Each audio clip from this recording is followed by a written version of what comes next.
शहर अलीगढ़ को मेरा बहुत मुहतरम सलाम अर्ज़ है।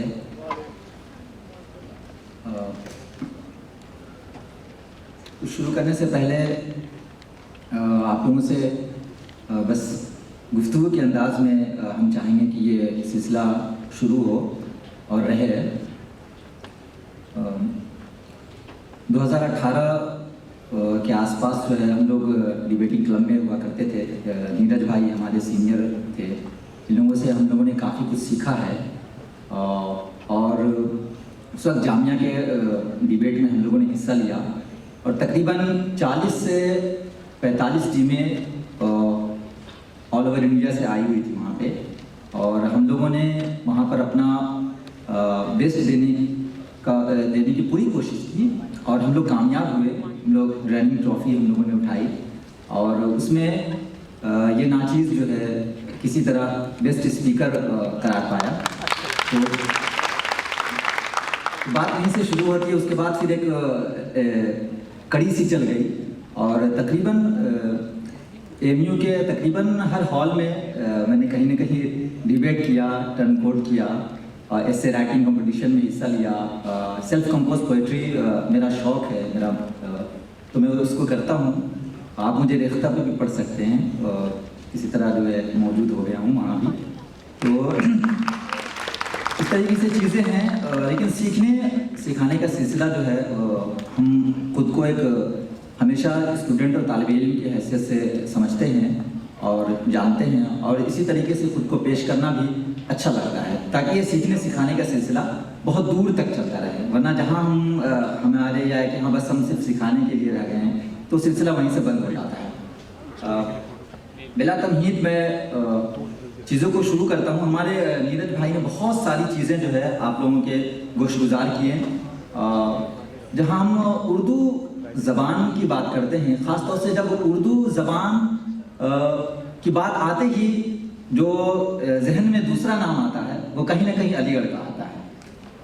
ये हमारी खुशनसीबी है और हम पे कहीं ना कहीं फ़ख्र के साथ हमें उसके लिए हमें उसका ज़िम्मेदार भी बनना पड़ेगा कि हाँ, हम अगर उर्दू का नाम आते ही शहर अलीगढ़ मुस्लिम यूनिवर्सिटी का नाम उसके साथ जुड़ता है तो हमारी जिम्मेदारी है, हमारी अकाउंटेबिलिटी बनती है कि हम उसको सही तलफ़्फ़ुज़ के साथ, सही लहजे के साथ उसको अदा करें। जैसे अगर कैंटीन पे आप चाय पी रहे हैं, कोई आपका दोस्त आया, उसने कहा कि क्या हाल है, कैसी तबीयत है, उसने कहा कि बहुत नजला हो रहा है ना। तो नजला हो रहा है अलीगढ़ मुस्लिम यूनिवर्सिटी में जो है सुनना बहुत मतलब कान में एक खराश सा मालूम होता है, लगता है कि कान जो है। तो इस तरीके की समातों में इस तरीके के अल्फाज नहीं आने चाहिए। जहाँ पर बहुत सारी चीज़ें हैं डिबेटिंग से रिलेटेड, वहाँ पे किया भी है कि तलफ़्फ़ुज़ की अदायगी जो है वो प्रॉपर तरीके से हो, बहुत मुनासिब तरीके से हो, ताकि सुनने वाला तभी तो हम उन पर अपना इम्प्रेशन, अपना असर डाल पाएंगे, उनको मुतासिर कर पाएंगे। जो हकम साहिबान हमारे रहेंगे उनको हम मुतासिर कर पाएंगे। तो इस तरीके से सबसे पहले जो चीज़ मैं बात करूँगा वो ये है कि खुद एतमादी जो है, कॉन्फिडेंस अपने अंदर, सेल्फ कॉन्फिडेंस, उनको बिल्ड करना हमारे लिए बहुत ज़रूरी होता है। सबसे पहले यही है जो फियर की बात चल रही थी, डर की, खौफ की। देखिए कि अबुल कलाम, गालिबन अगर मैं गलत ना हूँ तो अबुल कलाम आज़ाद साहब का ये है कि जब आप तकरीर कर रहे हैं, जब आप पोडियम पे, स्टेज पे हैं, तो आप ये समझिए कि आपके सामने जितने भी लोग हैं वो जाहिल में सही मतलब कम जानने वाले हैं, वो सब के सब आपसे कम जानने वाले हैं और सबसे ज़्यादा जानकार आप ही हैं। मतलब इस मेंटेलिटी के साथ बताना ये नहीं है कि आपको यही समझने लगना है, बस ये है कि इस मेंटेलिटी के साथ आपको मैदान में उतरना है ताकि आप अपना परफॉर्मेंस, अपना जो किरदार है उसको बहुत बेहतर तरीके से प्रेजेंट कर सके, पेशकश आपकी जो है बहुत अच्छी हो। और जो खौफ जिसकी वजह से फिर कभी कभी तनाव आता है जहन में, अगर कुछ आप याद करके गए हैं वो भूलने लगते हैं, जो स्टेट्स होते हैं, जो आदत शुमार होते हैं वो भूलने लगते हैं हम। तो उसकी वजह से जुमलों का जो फॉर्मेशन है, जो सेंटेंस स्ट्रक्चर है वो हमारा बिगड़ने लगता है, उसकी साख बिगड़ने लगती है। तो हम यहाँ पे फिर इधर उधर झांकते हैं, दाएं बाएं झांकते हैं, तो वहीं पर वो कॉन्फिडेंस बिल्ड होने के बजाय वो हमारा ग्राफ उसका गिरता है और हम मतलब एहसास कमतरी के शिकार होते हैं कि हम नहीं कर पा रहे हैं, हमसे नहीं होगा या ऐसा, इस तरह की चीज़ें आती हैं। देखिए मौलाना अबुल कलाम आज़ाद जो है बहुत ही बड़े मुक़द्दिर के तौर पे जाने जाते हैं, बल्कि उनको अबुल कलाम जो कहा गया है, महात्मा गांधी ने ये लक़ब दिया था, वो इसी वजह से कि वो बहुत मतलब बोल्ड स्पीकर थे, बहुत आउट स्पोकन थे बोलने में, लेकिन उनके यहाँ अल्फाज का बहुत ज़ख़ीरा था। उनके पास ग्लोसरी जो थी वो बेहद बहुत ज़्यादा थी और बहुत भारी भरकम अल्फाज थे। तो वो भारी भरकम अल्फाज ठीक है, वो उनका शौक़ था, उनका मिजाज था, लेकिन हमें उन चीज़ों से बचना है, ख़ासतौर से जब पब्लिक स्पीकिंग हो, public as a public speaker के आप जा रहे हैं, तो वहाँ पे जो कि आप मास को एड्रेस कर रहे हैं, आपका ऑडियंस कैसा है, ये समझना हमारे लिए ज़्यादा ज़रूरी होता है बनिस्बत इसके कि हम क्या बोल रहे हैं, है ना, कि उधर से रिक्वायरमेंट क्या है ऑडियंस की तरफ से, ये समझना ज़्यादा ज़रूरी होता है। एक चीज़ और आती है, हेजिटेशन हमें बहुत होती है कि मतलब इतने लोग हैं, ऐसे ऐसे लोग बैठे हैं, कैसे इनको ख़त्म करना है, ये चीज़ें बिल्कुल नहीं होनी चाहिए।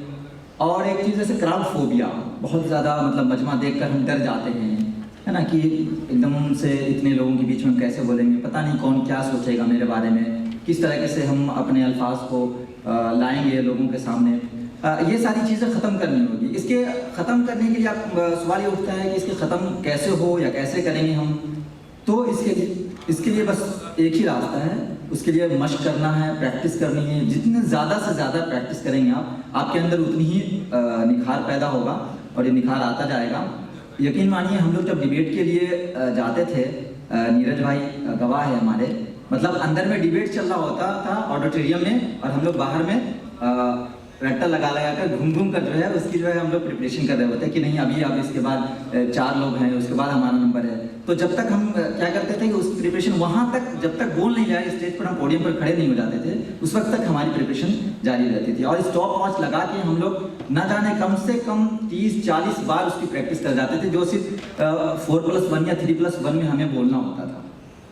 तो आप सोचिए कि इतनी बार, मतलब तो ऐसा नहीं है कि हम जस्ट 2-4 बार कर लिए और फिर अरे हो नहीं रहा या हमसे नहीं होगा, या इस तरह की चीज़ें जहन में बिल्कुल भी नहीं लाना है। और बहुत ही मतलब मशक तो करनी है, नो डाउट, इसमें तो कोई मतलब इसका शॉर्टकट नहीं है। आपको बार बार चीज़ों को दोहरानी है, बार बार करनी है। जो मैं समझता हूँ कि 3 चीज़ें हमारे पब्लिक स्पीकिंग या डिबेट के लिए जो है वो बहुत अहम हैं। एक तो जैसे उर्दू डिबेटिंग के हवाले से मैं बात करता रहूँ, वो तो यही है, ज़बान चेज़ है, बाकी चीज़ें तो बहुत मिलती जुलती हैं। एक तो जैसे ज़बान का मसला है, ज़बान, दूसरी चीज़ है बयान, और तीसरा है मवाद। और जो इन सब को शामिल है वो है पेशकश, प्रेजेंटेशन। तो ये 4 चीज़ें ऐसी हैं जो हमारे लिए किसी भी डिबेट में अगर हम शिरकत कर रहे हैं या एज अ पब्लिक स्पीकर हम हिस्सा ले रहे हैं, तो ये चारों चीज़ें बहुत अच्छी होनी चाहिए, उम्दा होनी चाहिए। जैसे कि अगर ज़बान की हम बात करें तो ज़बान में क्या चीज़ें होनी चाहिए। ज़बान में जैसे कि बहुत आपकी ज़बान बहुत सादा हो, स्लेस हो, मतलब सिंपल हो, ऐसा नहीं बिल्कुल भी मतलब बहुत एकदम भारी भरकम। अगर हम अबुल कलाम आज़ाद साहब की तरह अगर हम अल्फाज इस्तेमाल करेंगे तभी हमारे जो हकम साहिबान जो जज बैठे हुए हैं वो हमसे इम्प्रेस होंगे, ऐसा बिल्कुल नहीं है। ये ऐसा ख्याल करना जो है, हम लोगों ने जितने भी डिबेट किए हैं उसमें यही हमें पता चला कि इस तरह की चीज़ें नहीं है कि हम बहुत भारी भरकम अल्फाज लाएँ तभी हम मुतासिर कर पाएंगे उनको, ऐसा नहीं है। और सादा हो, स्लेस हो, उसमें रवानी हो, बहुत रवा दबा हो अल्फाज, मतलब ना। और ज़बान के साथ एक ख़ास बात यह कि उसकी जो भी आप लफ्ज़ अदा कर रहे हैं तो लफ्ज़ की अदायगी जो है वो बहुत मैटर करता है, मतलब उस तलफ़ुज़ आपका दुरुस्त हो, है ना। जैसे वही नज़ला वाली बात है, नज़ला को अगर नजला आप कह रहे हैं तो हकम साहब समझ जाएंगे कि मतलब कि ये इनका मतलब तलफ़ुज़ जब दुरुस्त नहीं है तो फिर ये उस चीज़ पे, उस ज़बान पे इनको कमांड नहीं है, उनके जहन में जाएगा कि उस पर आपको कमांड नहीं है, दस्तरस नहीं है, आप उसके कैपेबल नहीं है कि उसको आप सही तरीके से जो है उसकी अदायगी कर सकें। और प्लस ये कि सेंटेंस स्ट्रक्चर जो है, जुमलों की साख्त जो है, जुमलों की साख्त भी आपकी इस तरीके से होनी चाहिए कि बहुत लंबे नहीं, बहुत लंबे जुमले नहीं होने चाहिए कि मतलब एकदम वहाँ से शुरू किया और लगातार बोल रहे हैं और एकदम 2-4 लाइन के बाद आपके जुमले खत्म हो रहे हैं, ऐसा बिल्कुल भी नहीं होना चाहिए। बहुत शॉर्ट और बहुत इम्पैक्टफुल सेंटेंस, मतलब जो एकदम जो आपके टॉपिक से, आपके उन्वान से, आपके मौजू से एकदम लगता हुआ हो। कहीं भी पूरे 3+1 या 4+1 की टाइमिंग में आपका एक वक्फा भी ऐसा नहीं होना चाहिए जिसमें आप अपने टॉपिक से हटते हुए नजर आए। ऐसा ऐसा बिल्कुल नहीं होना चाहिए एकदम। ये बहुत मुतासिरकुन होता है और एकदम इस तरीके से उसके जुमलों की तरकीब जो हो या उसका जो फॉर्मेशन हो। अच्छा, ज़बान में फिर हम इस चीज़ को देखे हैं कि जो रोज़मर्रा की जो डेली यूजेस के जो हमारे फ्रेजेस हैं, प्रॉप्स हैं, तो उनको हम इस्तेमाल करें। रोज़मर्रा की ज़िंदगी में जो इस्तेमाल होने वाले जो अल्फाज होते हैं हमारे, वो बहुत असर डालते हैं, क्योंकि ऑडियंस जो होती है वो उससे कनेक्ट करती है, उससे जुड़ते हैं, वो उसको समझते हैं कि हाँ ये जो कह रहे हैं वो हमारे सर के ऊपर से नहीं गुजर रहा है, उसको समझ रहे हैं। तो जब आदमी की जब अंडरस्टैंडिंग होती है किसी चीज़ की, तभी जाकर वो असर डालता है, वो इम्पैक्ट उसी वक्त डालेगा। अगर नहीं समझ में आया तो फिर ऐसे ही आदमी अगर कोई बहुत हंसी वाली बात कह रहा है लेकिन वो इस तरीके से कहा कि सामने वाला समझ नहीं पाया, तो उसका असर आपको देखने को नहीं मिलेगा। बिल्कुल वो हंसी आएगी नहीं उधर से, तो आप समझ जाएंगे कि इसका मतलब ये समझना नहीं। तो समझना उसके लिए बहुत ज़रूरी है। तो काबिल फ़हम होनी चाहिए, आपके जो अल्फाज हैं वो काबिल फ़हम होनी चाहिए। तो ज़बान में इन सब चीज़ों का ख्याल रखना बहुत ज़रूरी है जब आप डिबेट कर रहे हों, जब आप पब्लिक स्पीकिंग के लिए हो। नेक्स्ट, बयान।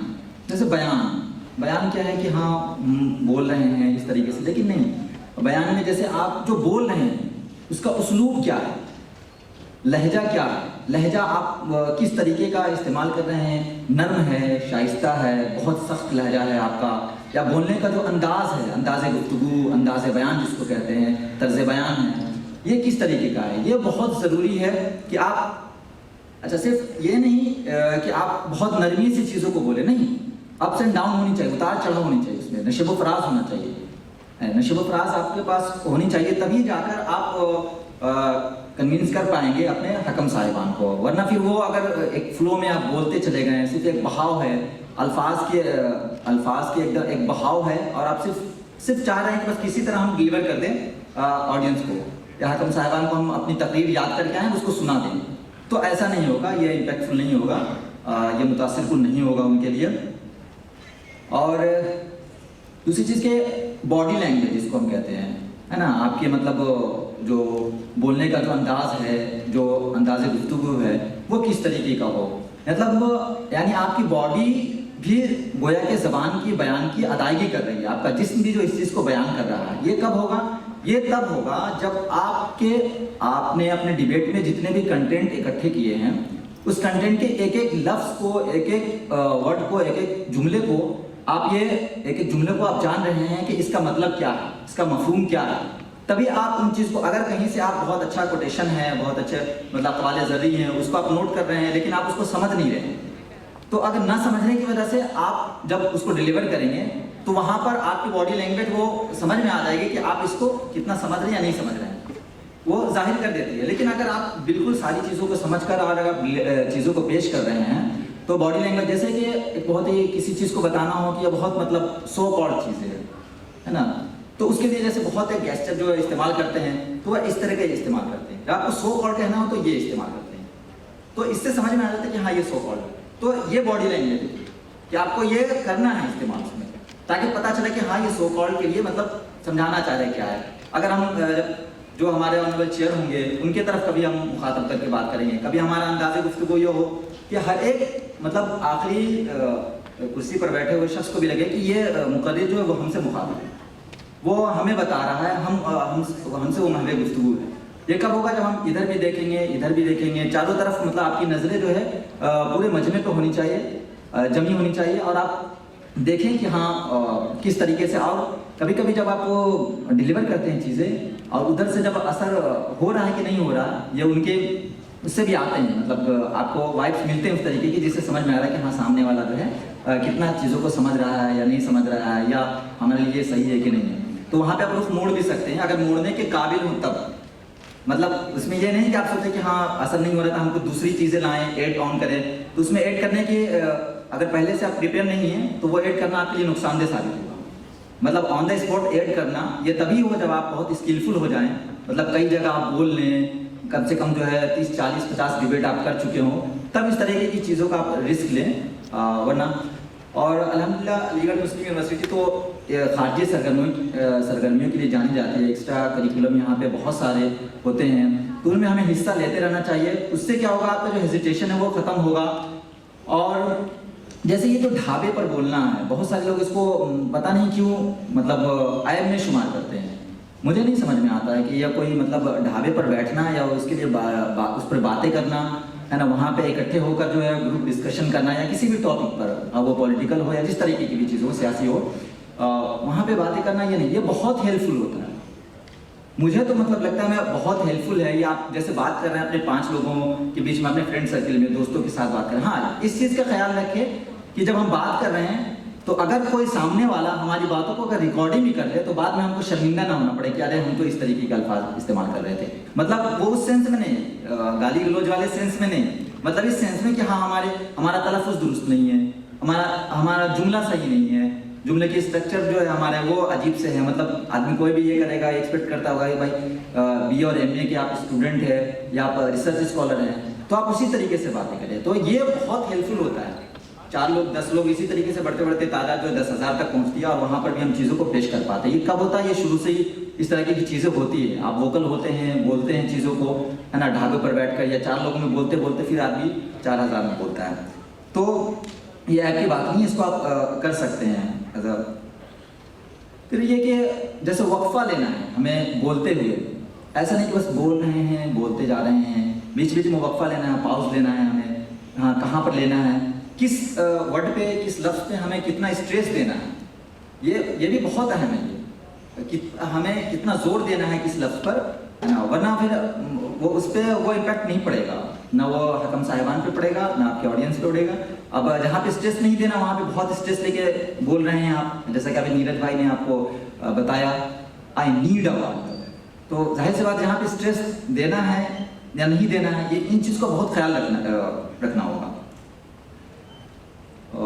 अच्छा, जैसे गुफ्तगू में एक ये है कि पब्लिक स्पीकिंग ये होती है कि आपके अंदर ना ज़राफ़त भी होनी चाहिए, थोड़ी सी मतलब एक विटी चीज़ें मतलब हों, है ना, उस तरीके से आप बयान करें ताकि आप कनेक्ट करते रहें उनको। मतलब एक लुत्फ होता है ना, मतलब अपने हंसी नहीं है ना, हंसी इज़ डिफरेंट, तो हंसी से नहीं, बस उसको एक अंदर से एक लुत्फ आए, मतलब एक लज्जत महसूस हो गुफ्तगू की कि हाँ सही है, बहुत सही जा रही है, सही कह रहे हैं, तो इस तरीके से।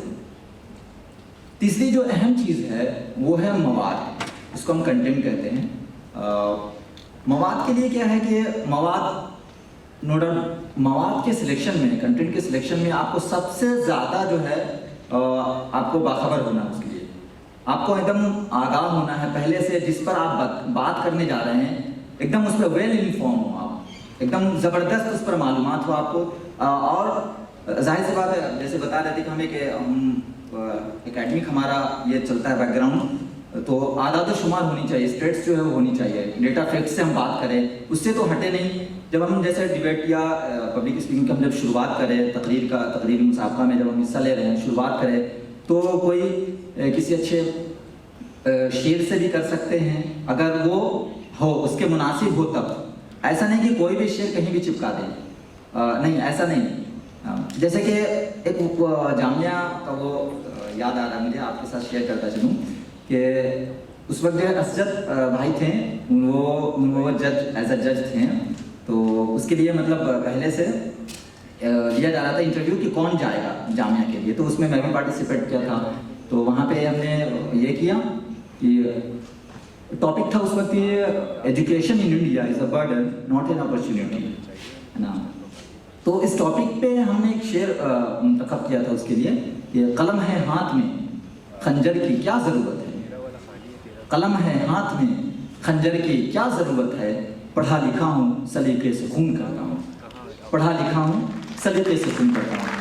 तो असद भाई ने मतलब वो बाद में बता रहे थे कि मतलब ये आपका शेर कहना और इससे अपनी गुफ्तगू का आगाज़ करना, ये पहले ही आपको मतलब ये एक छक्का था आपके लिए कि आपने मतलब बाउंड्री लाइन के बाहर गेंद पहुंचाई और उसके बाद फिर आप उस पर कंटिन्यू बैटिंग जो है फिर आप करते चले गए, तो ये बहुत असर डालता है। अच्छा, लेकिन सेम कहाँ है, क्योंकि हम लोग का वो सीखने का अमल था, इस तरीके से ये था कि we are living in the post truth era, all India ससेज मेमोरियल डिबेट का ये टॉपिक था, तो हम उसके लिए मतलब आए, उसमें भी तो हमसे गलती क्या हुई कि हमने उस चीज़ के लिए भी हमने इसी शेर का इस्तेमाल किया पहले।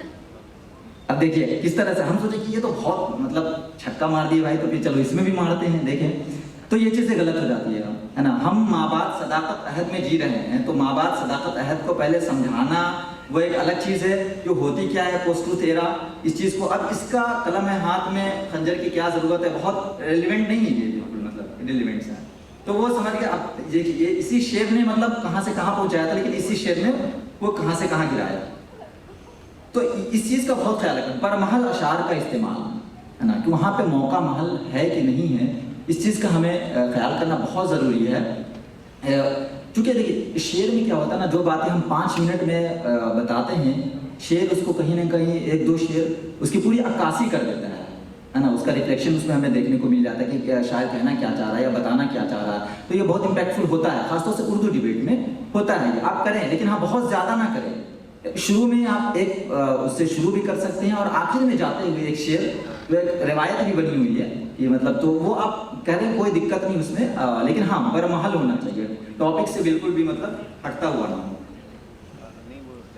इसी के साथ फिर अक़वाल ज़र्री जो होते हैं मतलब फ़लसफ़ियों के जो मुफ़क्किरीन हैं है ना, जो थिंकर्स हैं, जो लिटरेरी पर्सनैलिटीज़ हैं, जो अदीब हैं हमारे है ना, उनको आप कोट करें ज़रूर, क्योंकि इससे आपके आर्गूमेंट को एक ताकत मिलती है ना। आप जो आर्गूमेंट दे रहे हैं उसमें एक मजबूती आती है और सामने वाला भी सोचता है कि नहीं इस तरीके से सिर्फ बातें नहीं हैं बल्कि ये बातें ऑलरेडी कही हुई है, इसको इस तरीके से रिलेट कर रहे हैं ये, तो ये बहुत अच्छा अमल होता है।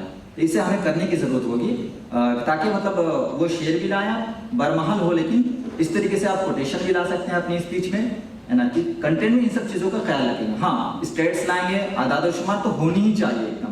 जैसे हमारा DU में सत्यवती कॉलेज में हमारा था, तो हम लोगों ने वहाँ का टॉपिक था कि digitalization of economy is viable in existing cyber security setup. तो मतलब ये चाहता है हमसे, इसकी रिक्वायरमेंट है कि ये डेटा मतलब जो बताया। तो मुझे आज भी याद है मैंने जितना डेटा वहाँ पेश किया था, उसकी रिकॉर्डिंग मौजूद है, जितना डेटा हमने पेश किया था, सामने से फिर हमारा क्वेश्चन ये है कि आपने इतना डेटा पेश किया तो इसका क्या मतलब है कि आप ये चाहते हैं कि डिजिटलाइज ना हो, मतलब इस तरीके का एक क्वेश्चन ये आ गया कि ना हो। नहीं वो मतलब नहीं है, डेटा आप पेश कर रहे हैं इसका ये मतलब नहीं कि ना हो, लेकिन ये अभी कैपेबल नहीं मतलब पूरे तौर पे उसको करना ये तो मुआफ़क़त में यानी फॉर में या अगेंस्ट में दोनों में चीज़ें बात होती हैं। तो हम अपने पर कर रहे थे कि हम अगेंस्ट में थे इसके कि अभी नहीं है, इस पोजीशन में नहीं है कि पूरा का पूरा जो है इसको डिजिटलाइज किया जाए।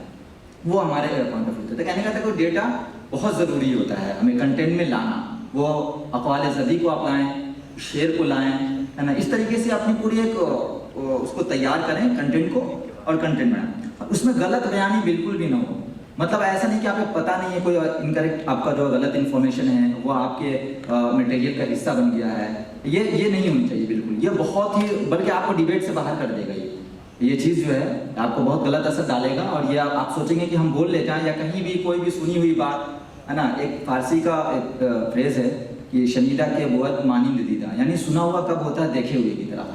तो आप खुद उसको देखें कि हाँ ये कहाँ पर है, किस न्यूज़पेपर में है या कहीं पर ये आर्टिकल कहाँ छपा है, कैसे है, किनका लिखा हुआ, ये सारी चीज़ें रिसर्च एक बहुत इसके पीछे है, इसके बैकग्राउंड में कंटेंट के प्रिपरेशन में कहीं ना कहीं रिसर्च एक बहुत अहम किरदार अदा करता है। तो उसे हमें देखना होगा कि आपका कंटेंट बिल्कुल भी गलत ना हो एकदम।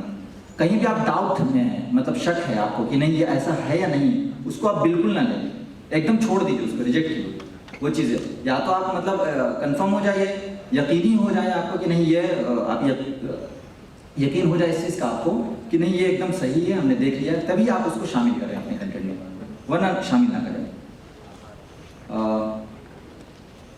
इस तरीके से बहुत सारी बातें हैं और भी मेरा ख्याल है कि बहुत सारी बातें हमने कह दी, नीरज भाई ने कही, बहुत सारा जो है रिपीटेशन ना हो, तकरार ना हो। हाँ एक चीज़ याद है, जैसे रिपीटेशन जो है सेंटेंस का बार बार मतलब नहीं, जैसे अगर 3+1 का अगर आपकी टाइमिंग है तो 3 से 4 बार ही मतलब आप थोड़ा बोलें उनको जो है हकम साहब जो है उनको चेयरमैन साहब को या ऑनरेबल चेयरपर्सन जो होते हैं उस पर उनका मुखातब करें। ऐसा नहीं कि हर सेंटेंस में है ना ऑनरेबल चेयरपर्सन, मतलब ये रिपीटेशन जो है ना को इरिटेट करता है। तो वो चीज़ें बहुत डालेंगे आपको। आपके पास अल्फाज का ज़ख़ीरा होना चाहिए, ऐसा नहीं है कि मतलब आप ये सोचें कि हम ग्लोसरी आपके पास होनी चाहिए, ये नहीं। इसके लिए मेहनत करिए, जाहिर सी बात है अगर डिबेटर बनना चाहते हैं तो आपको इसके लिए मेहनत करनी होगी। आपको जो लुगात है उन सब का अल्फाज को इकट्ठा करना होगा। इसकी जो टर्मिनोलॉजीज़ हैं, जो इस्तिलाहात हैं इसकी, उनको आपको इकट्ठा करना होगा, उनको इस्तेमाल करना होगा, है ना। कैसे करते हैं वो चीज़ें सीखनी होगी। क्योंकि देखिए एक माना की अदायगी के लिए, एक किसी मफहूम की माना की अदायगी के लिए अगर आपके पास 2-3 अल्फाज 4 अल्फाज अगर हैं, है ना, तब आप कभी भी रुक नहीं सकते हैं। आप मतलब पोडियम पे आप आएंगे तो आप रुक नहीं सकते हैं, आप बोलते चले जाएंगे, कुछ ना कुछ आप बोलते जाएंगे, क्योंकि आपका मफहूम जहन में है और आपके पास अल्फाज हैं, तो अदायगी हो जाएगी ऑटोमेटिक, एकदम ये कंफर्म है कि हो जाएगी, है ना। तो इस चीज़ का भी ख्याल रखें। और हमें जाहिर सी बात है, हमें लुगत सीखना है। किसी भी ज़बान को जब ज़बान में हम कर रहे हैं तो उस ज़बान से मुतालिक हमें चीज़ें मालूम होनी ही चाहिए, उसके बगैर तो कोई चारा है नहीं। और साथ में ये तलफ़ुज़, अदायगी, लहजा, ये सब की जो हमने बात की, इन सब पर खास ख्याल रखना है, रिपीटेशन नहीं होना है चीज़ों को। और डरने वरने की तो बिल्कुल बात ही नहीं। आप समझे कि आप जो बोल रहे हैं सामने वाले सब जो है आपसे कम रहते, क्योंकि आप वेल इन्फॉर्म उस पर होकर आएँ, आप प्रिपेयर होकर आएँ, आपने डेटा देख रखा है, सामने वाला उतना डेटा नहीं देख रहा है। हाँ, डेटा गलत बोलेंगे तो वो आपको काउंटर कर सकता है, तो जाहिर सी बात। हाँ, एक ये चीज़ है, जैसे फॉर में हम बोल रहे हैं, अगेंस्ट में कोई हमारा पार्टनर बोल रहा है, तो ये देखें कि ये होनी चाहिए कि जो डिबेट में चीज़ें आ रही हैं, जो नुक्ते, जो पॉइंट्स जो बयान किए जा रहे हैं वहाँ पे, वो किस तरीके से हैं। अगर आपको लग रहा है कि नहीं ये हमारे कंटेंट में है, बहुत ज़्यादा ये रिपीटेशन होगा, इसलिए मतलब तकरार होगी, और आपको ऐसा लग रहा है कि वो आपके कंटेंट को काउंटर कर हो रहा है, तो आप वहाँ पे एक मतलब ये चालाकी है, ये डिबेट की मतलब चालाकी होती है कि आप देखिए कि अच्छा सामने वाला ये पॉइंट लाया तो हम इसका इसमें काउंटर कर देंगे। उसके पॉइंट्स को अगर आप काउंटर कर दीजिएगा, ये बहुत इम्पैक्टफुल होता है। ये मतलब ये होगा ना कि आप बहुत मतलब प्रेजेंट है यहाँ पे, मतलब डिबेट में, और ऑन द स्पॉट आप चीज़ों को बोल रहे हैं। ऐसा नहीं कि ठीक है आप जो रटी रटाई लेकर आए हैं उसी चीज़ को पेश कर दिया, वो कुछ भी बोल रहा है, उससे हमें मतलब नहीं, उससे भी अपने मतलब को जोड़ना है और उस पर फिर बात करनी है। उस पर अगर 2 बात भी आप करेंगे तो ये बहुत जो है असरअंदाज होगा। तो ये सारी चीज़ें हैं। मेरा ख्याल है कि काफ़ी वक्त हमने लिया, और इस तरीके से हम अगर डिबेट सीखेंगे, अगर करेंगे, और यहाँ पर हमारे गाइडेंस के लिए बहुत सारे स्पीकर्स मौजूद हैं। UDLC में जो है, UDLC ने हम लोगों को हमेशा से सिखाया है, मौका दिया है, अपॉर्चुनिटीज़ मिली है, तभी हम लोग उस मुकाम पे जा पहुँचे हैं। मतलब बोलने के लिए हम लोग, सलमान खुर्शीद वगैरह थे, उन्होंने काफ़ी मतलब सराहा उस मौके पे। तो बोलने का अच्छा एक चीज़ है कि बोलने में जैसे ये है कि अगर खास डिबेट कंपटीशन है, देखिए अलग अलग फॉर्म होते हैं सबके। कहीं मतलब इस तरीके से होता है, कहीं डिस्कशन वाले इसमें सेशन में होता है कि आप बैठे हुए हैं अपना, उस पर बात हो रही है, अलग अलग फॉर्म में होती है, शक्लें होती है उसकी। तो आप अगर इस पे है, द कंपटीशन में है, डिबेट कंपटीशन में है, या पब्लिक स्पीकिंग कंपटीशन आपका है, 3+1 या 4+1 का आपकी टाइमिंग अगर दी हुई है, तो आप ये कोशिश करें कि याद करके जाना है। ये मतलब अपना मैं तजर्बा शेयर कर रहा हूँ, ये याद करके जाना है। आप अगर ये सोचिएगा, मतलब वहाँ पे देखिए आपको पता है, सारी चीज़ें मालूम है, आप बहुत स्मार्ट है, स्मार्टली थे, लेकिन यहाँ पे आप ये गलती ना करें कि हम ऑन द स्पॉट चीज़ों को हम चेंज करेंगे। नहीं, आप चेंज ना करने की कोशिश, बिल्कुल एकदम याद करके जाइए उसको, मतलब याद करके मेमोराइज कीजिए चीज़ों को, एकदम स्टॉप वॉच लगा कर कि हम वही सेंटेंस, वही लफ्ज़ बोल रहे हैं कि नहीं बोल रहे हैं। नहीं बोल रहे हैं, फिर उसको याद कीजिए, फिर उसकी इतनी प्रैक्टिस कीजिए कि वो आपका हिस्सा लगे कि नहीं ये इनके अल्फाज है, ये इनकी याद की हुई चीज़ें नहीं है ना, लेकिन वो आपको याद की हुई चीज़ें रहेंगी। ये बहुत ज़रूरी है। आप जो भूलते हैं ना, ये हमारे पास लफ्ज़ नहीं है, ये नहीं है, तो कैसे हम बोल पाएंगे, तो आप याद कर जाइए उसको, याद करके बोलिए। ये हो सकता है कि कुछ लोग इस पर ये करें कि नहीं याद करना तो बहुत अच्छी चीज़ नहीं है, लेकिन नहीं, शुरू में याद करना बहुत अच्छी चीज़ है। शुरू में अगर आप सीख रहे हैं, बिगनर्स हैं अगर आप, तो याद करना बहुत ज़रूरी है, क्योंकि आप याद करेंगे तो बहुत सारे अल्फाज भी आपके पास आएंगे, वो जुमलों का पूरा स्ट्रक्चर आएगा, फिर इस तरीके से आप आगे फॉर्म करते जाएंगे। मतलब ऐसा नहीं है कि सिर्फ वहीं पे आप रुक जाएगी आपकी एक्टिविटी, आप सीखते चले जाएंगे, और भी चीज़ें सीखेंगे। जब आपके दिमाग में वो अल्फाज रहेंगे, वो इमेज, वो शक्लें आपके जहन में रहेगी, तभी तो आप फिर खुद का भी फॉर्म करते जाएंगे, जुमलों की साथ मतलब आप बनाते जाएंगे, तरकीबें बनाएंगे, या कुछ भी, फिर वो अल्फाज आपके जहन में कहीं ना कहीं होंगे, तभी आप कुछ बोल जाएंगे। अगर कहीं अटकेंगे भी तो बोल जाएंगे। इसमें एक चीज़ होता है कि हाँ, याद कर आए हैं, और अगर भूल गए एकदम उनके फेवर में जा रहा है, लेकिन वो भूल गए, अब भूलने के बाद मतलब ऐसा भूलें कि वो जो 2 मिनट उनका जो इम्पैक्ट था ऑडियंस पे, वो पूरा का पूरा वापस हो गया। तो ये चीज़ है, और वो जीत भी नहीं पाए। बिल्कुल ऐसा लग रहा था कि वो जीत जाएंगे, 2 मिनट में ऐसा ही लगा कि ये मतलब सबसे पावरफुल स्पीकर आए हैं, है ना, लेकिन वो भूलने के बाद रहता है। ये चीज़ें नहीं होनी चाहिए, इसका ख्याल रखना है।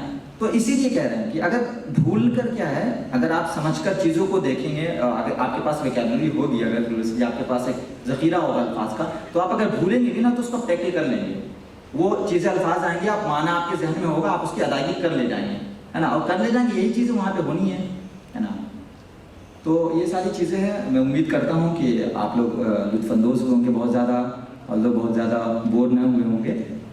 लेकिन ये है कि इस तरीके से हैं बहुत सारी चीज़ें, धीरे धीरे फिर हम सीखते हैं। एक थोड़े से कम वक्त में कितना ज़्यादा बताया जा सकता है, ये तो सारी चीज़ें मुमकिन नहीं है, लेकिन धीरे धीरे हम सीखते हैं और सीखें। और बिल्कुल अलीगढ़ मुस्लिम यूनिवर्सिटी में जो डिबेटर्स की जो तारीख रही है ना, वो बड़ी ज़रूरी रही है। यहाँ से बड़े बड़े डिबेटर्स निकले हैं, मुखर्रिर निकले हैं, और उन्होंने मतलब चांद लगाया है हर जगह। जहाँ भी अमेठी तक लोग जीत के आए थे, लवली प्रोफेशनल कॉलेज से बहुत सारे डिबेटर्स थे, लेकिन उसके बावजूद भी अलीगढ़ मुस्लिम यूनिवर्सिटी जो है वो फातह करार पाता था, है ना। कई बार ट्रॉफी लोगों को उठाने का यहाँ का मौका मिला। UDLC में बहुत सारी ट्रॉफी जमा है, रखी हुई है, जो आप देख सकते हैं। तो ये सब चीज़ें हैं, और ये आपके फ्यूचर में भी जैसे एक कम्युनिकेशन को ना बहुत ही मतलब ये आसान करता है आपके लिए। आप कहीं भी हो, और ज़िंदगी की किसी भी मोड़ पर जाएं, किसी भी सतह पे, किसी भी लेवल पे हो, आपको अच्छी कम्युनिकेशन तो बहुत ज़रूरी है। किसी भी सेक्टर में आप चले जाएं, आप अगर अच्छे से अगर गुफ्तगू करना जानते हैं अगर, है ना, तो चीज़ें आपके हक में हैं। ऐसा नहीं है कि मतलब जो है, तो ये चीज़ें होनी चाहिए, एक आर्ट है, ये आनी चाहिए। इससे हम भाग नहीं सकते कि अरे ठीक है हमको नहीं बोलना है, हम बहुत ज़्यादा बुक की शो कर रहे हैं। नहीं, अगर आपको नॉलेज है बुक का तो उसको प्रेजेंट करना भी तो है ना, ये तो आप ही का काम है ना। आपको सेमिनार में आप प्रेजेंट करें, पेपर प्रेजेंट करें, कॉन्फ्रेंस में हिस्सा लें, इस तरीके से चीज़ों को डिबेट मतलब होनी चाहिए, बिल्कुल ऐसा नहीं। तो जो एक कोविड की वजह से मुझे लगता है कि बहुत खसारा हुआ है हमारे डिबेटिंग सोसाइटी का भी, तो इस तरह चाहते हैं वो जो एक खला हुआ है उस खला को आप लोग पूर्ण करें और मिलकर जो है बहुत अच्छे से सीखें। यहाँ पर अच्छे लोग जो भी हैं वो मतलब जानते हैं, ऑलरेडी उन्होंने कुछ ना कुछ अचीव किया है, उसके बाद इस चीज़ को सिखा रहे हैं, कर रहे हैं, बोल रहे हैं। मैं बहुत ज़्यादा तो आपसे उस तरीके से नहीं बोल पाया, लेकिन फिर भी जितनी मेरी इस्तिताअत थी, जितनी मुझसे गुजारिश की गई थी, मैंने उम्मीद करता हूँ कि आप लोग महसूस हुए होंगे। बहुत बहुत शुक्रिया।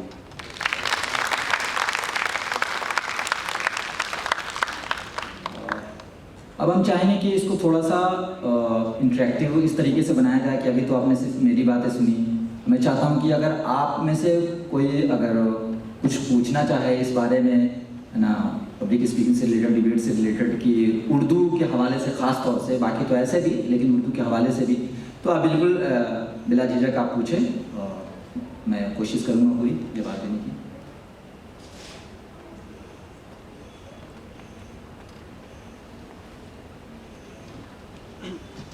हाँ जी। बेसिकली क्या होता है कि 2 दिन पहले टॉपिक आता है।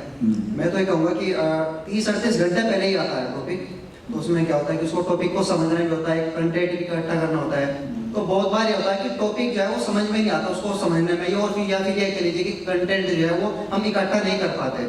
ठीक है, ये 2-3 मिनट का हमने मुश्किल से कर लिया है, लेकिन पोडियम पे जाने के बाद हम भूल गए, तो तब क्या करें? जैसे यही वही चीज़ें हैं मैंने बताई। देखिए, एक तो डिबेट में जो दिया जाता है या कहीं पे डिबेट कंपटीशन अगर है तो टाइम देनी चाहिए, जाहिर सी बात है। अगर बहुत शॉर्ट नोटिस पे अगर कोई चीज़ आ रही है ना, तो उसमें तो ये है कि जो थोड़ा सा स्किलफुल हैं, मतलब पहले से जो कर रहे हैं या करते आए हैं। जैसे अगर बहुत ज़्यादा डिबेटिंग का पहले मुझे कुछ भी नहीं एक्सपीरियंस था, लेकिन पहले से मुझे बोलने की एक आदत सी थी, है ना।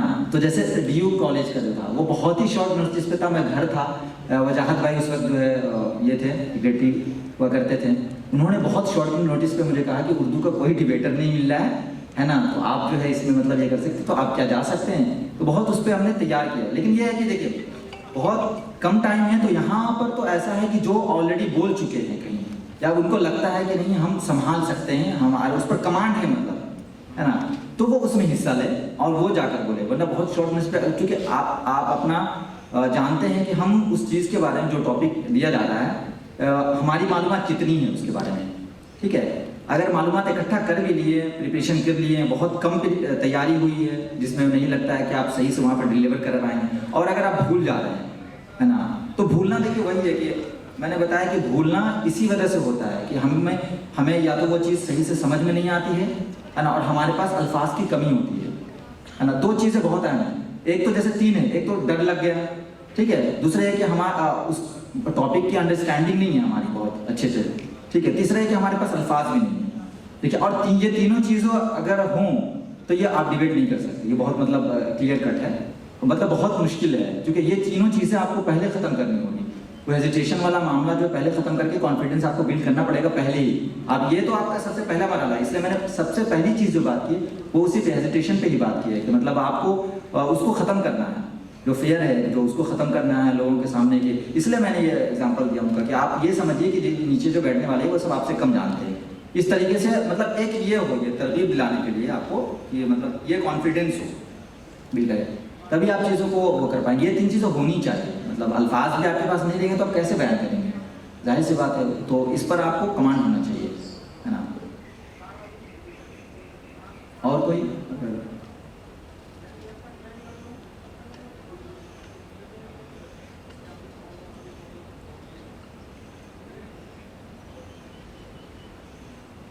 नीरज भाई ने काफी कुछ पहले ही क्लियर कर दिया, इस वजह से कुछ बचा नहीं है। मैं सवाल पूछूं एक मैं? हाँ बिल्कुल। कि आपके विक्ट्रीज के बारे में तो हम सब जानते ही हैं, आपकी विक्ट्रीज के बारे में तो हम सब जानते ही हैं। मेरे को भी कई बार आपके साथ मौका मिला डिबेट में जाने का, मेरे साथ से आपके साथ 17 में, और फिर हम सत्यवती में भी साथ गए और एक और डिबेट्स भी गए। मैं just for the sake of audience मैं ये जानना चाहता हूँ कि कोई ऐसा इवेंट था जिसमें आप भूल गए और फिर आपने अपने आप को कैसे उठाया उससे, कैसे, और उससे आपने क्या सीख ली जो आप बाकी सबको बताना चाहेंगे? बहुत बहुत बहुत अच्छा सवाल है नीरज भाई का। ऐसी बात है वो डिबेट के सारे मतलब जो है जो भी जितने भी एस्पेक्ट्स हो सकते हैं उससे वाकिफ़ है बहुत तक। बहुत अच्छा सवाल बड़ा है। मैं सोचा था कि मैं इसको जिक्र करूँगा। ये हुआ था यहाँ पे सुलेमान हॉल में, वो कौन सा फेस्ट वहाँ मनाया जाता है हॉल लेवल पे, शायद अगर मैं नाम भूल, अल्फाज, हाँ अल्फाज का प्रोग्राम था, मैंने उसमें पार्टिसिपेट किया था।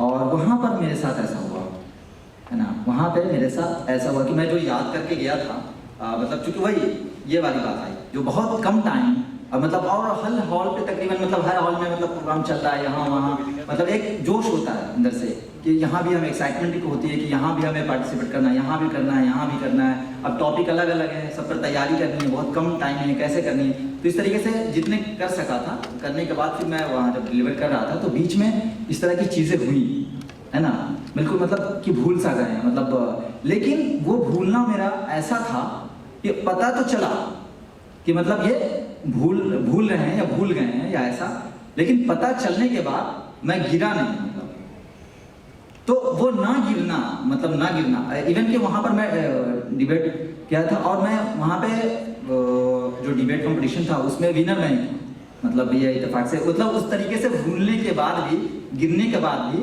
न सिर्फ ऐसा नहीं है कि मेरी कोई जान पहचान वहाँ सुलेमान हॉल में रही है, बिल्कुल मतलब डिफरेंट जो है वहाँ पे पहला मौका था मेरा वहाँ जाने का। और जो जज थे उसके बाद भी क्यों, तो ऐसा नहीं कि सिर्फ आपका भूलना आपका वो माइनस पॉइंट नहीं होता है, कहीं कहीं जो है अगर लग रहा है ना भूलने के बाद आप उसको कैसे संभाल ले रहे हैं ना, फिर उसके बाद जो मतलब फिर उसके बाद जो मेरा जोश था वो उससे कहीं ज़्यादा था।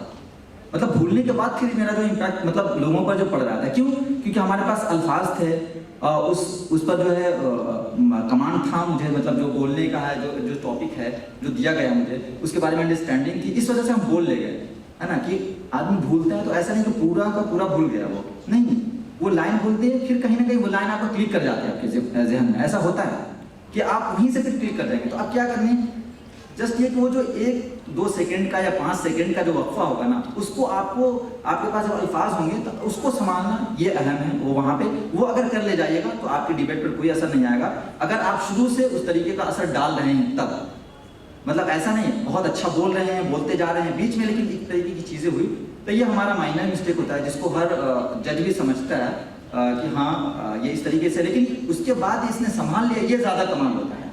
तो आपको पॉइंट उस पर मिल जाएंगे है ना, कि मतलब नहीं इसने मतलब संभाल लिया, इसका मतलब है कि नहीं ये इसको दस्तरस है, इस पर इसको कमांड है इस पर, है ना। जब कमांड है तो यही तो आपको वहाँ दिखाना, अपनी कैपेबिलिटी तो दिखानी है कि नहीं I am a good speaker. तो यही चीज़ आपको वहाँ पे बताना है कि हम बोल सकते हैं भाई, बोलने का ही तो मुकाबला है ना, तो चुप नहीं होना है, बोलना है मतलब, है ना। तो ये चीज़ है खासा। तो मेरा ख्याल है मैं यहीं पे इख्तिताम करूँ इसका, इस सेशन का। आप लोगों का बहुत बहुत शुक्रिया कि मुझे एज आ मेंटर या जो भी इनवाइट करने के लिए। मैं जामिया मिलिया इस्लामिया से अभी PhD चल रही है मेरी, मैं रिसर्च स्कॉलर ही हूँ वहाँ का। लेकिन एक अच्छी बात यह है कि मेरे लिए थोड़ा सा एक ट्रायंगल बना है कि ग्रेजुएशन मेरा जो है इस अलीगढ़ दयार से है, और उसके बाद फिर मास्टर मैंने JNU से किया है, देन जामिया से अभी मेरी PhD चल रही है। तो ये जो एक ट्रायंगल थोड़ा सा बना है मेरे लिए, वो मेरे तजर्बे में या मेरे मुशाहदे में जो है बहुत कुछ डालता है, और मैं तीनों यूनिवर्सिटीज़ को बहुत मतलब क्लोजली देख रहा हूँ और देखता हूँ, और उस चीज़ों को मतलब मैं कर सकता हूँ एनालिसिस किया, मैं बता सकता हूँ कि अलीगढ़ मुस्लिम यूनिवर्सिटी में किस किस चीज़ की ज़रूरत और है या होनी चाहिए, JNU में क्या मतलब वहाँ पे कमी है या उसकी क्या खूबी है, जामिया की क्या कमी है और क्या खूबी है। मतलब इंतज़ामिया से लेके हम अगर डिबेटिंग सोसाइटी तक की अगर बात करें तो कहीं ना कहीं एक ये है। और हम लोग सीखने के लिए, इसलिए मैंने कहा कि सीखने का दरवाज़ा हमने बंद नहीं रखा है और ज़िंदगी भर नहीं रखना चाहेंगे। तो हम लोग सब सीखने की दहलीज पे हैं और सीखते चले, आगे बढ़ते चले। कभी भी उस चीज़ को आप आड़े ना आने दें कि अब मैं बहुत सीख लिया, अब नहीं सीखना है, नहीं, हमेशा। तो इसलिए जिस भी सेक्टर में जाएंगे, जिस भी सतह पे आप होंगे, आप आला रहेंगे, मुमताज़ रहेंगे। और हमारी ये दुआ है आपसे, आप हमारे लिए भी दुआ करें, हम आपके लिए दुआ करें। बहुत खुशी हुई कि आपने हमें बुलाया, आप सबका बहुत बहुत शुक्रिया। UDLC की सेक्रेटरी साहिबा का शुक्रिया, तमाम ऑर्गेनाइज़र का शुक्रिया, और सबका बहुत शुक्रिया।